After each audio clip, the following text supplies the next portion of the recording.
2025નું વર્ષ ગુજરાત માટે માત્ર કેલેન્ડરનું વર્ષ નહોતું, પરંતુ એવી કારમી ઘટનાઓની માળા લઈને આવ્યું જેને માત્ર ગુજરાતીઓ નહીં પરંતુ આખો દેશ ક્યારેય ભૂલી શકશે નહીં. આ વર્ષમાં બનેલી દુર્ઘટનાઓએ અનેક ઘરોના ચિરાગ બુઝાવી દીધા તો ક્યાંક આખા પરિવારને કાળના કોડિયામાં સમાવી દીધા. આ ઘટનાઓના પડઘા માત્ર રાજ્ય સુધી સીમિત ન રહ્યા, પરંતુ વિશ્વભરમાં પણ તેની ચીસો સંભળાઈ. 12 જૂન 2025 એક એવો દિવસ જે દેશના માનસપટ પરથી ક્યારેય ભૂસાઈ નહીં શકે. અમદાવાદથી લંડન જતી એર ઇન્ડિયાની ફ્લાઇટ AI-171 ટેક ઓફ કર્યા બાદ મેઘાણીનગર વિસ્તારમાં ક્રેશ થઈ. મિનિટોમાં જ ખુશીઓ, સપનાઓ અને ભવિષ્ય બધું જ તૂટી પડ્યું. આ કરુણ ઘટનાઓમાં 260 જેટલા લોકોના જીવ ગયા. સામાન્ય મુસાફરોથી લઈને જાણીતા ચહેરાઓ એટલે કે રાજ્યના ભૂતપૂર્વ મુખ્યમંત્રી વિજય રૂપાણી સુધી કોઈ બચી શક્યું નહીં. સમગ્ર દેશ શોકમાં ડૂબી ગયો. આ બાદ 9 જુલાઈ 2025ના રોજ મહીસાગર નદી પરનો ગંભીરા બ્રિજ તૂટી પડ્યો.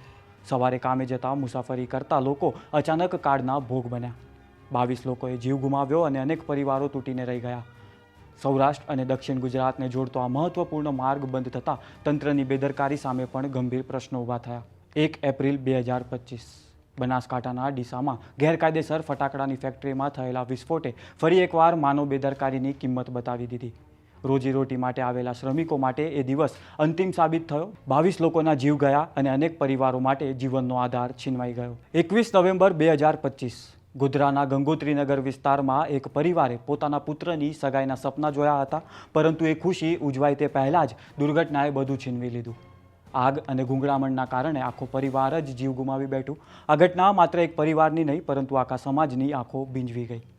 7 ઓગસ્ટ 2025 માળિયા કચ્છ હાઈવે પર થયેલા ગંભીર અકસ્માતે ફરી એકવાર રસ્તાઓ પરની અસાવધાની અને નિયમોની અવગણનાનો ભોગ કેટલો મોટો હોઈ શકે તે સાબિત કર્યું. આ તમામ ઘટનાઓ માત્ર ભૂતકાળની યાદ નથી, પરંતુ ભવિષ્ય માટે ચેતવણી છે. સુરક્ષા નિયમો, તંત્રની જવાબદારી અને નાગરિકોની સજાગતા, આ ત્રણેય સાથે મળીને જ આવી દુર્ઘટનાઓને અટકાવી શકાય.